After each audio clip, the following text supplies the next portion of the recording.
Is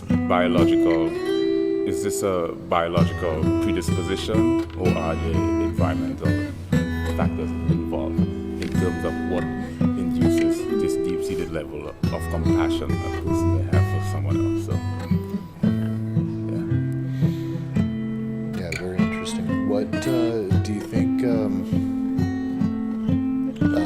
of like a common theory is that like vaccines and the frequency and number of vaccines that children have progressively over time been made to take more of. Do you have any opinions on how that, if at all, might be affecting the frequency increase of spectrum cases? there's a number of different controversies, conspiracies, speculations.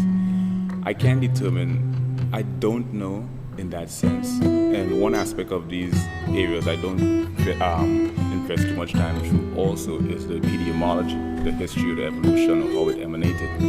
My infatuation is more within the context of, You know, like a geometric reference point for the geometric foundation for joy. Yeah. And what it's meant to do is replicate what we see when we're standing somewhere that has a one-point perspective, like a desert. again, no two of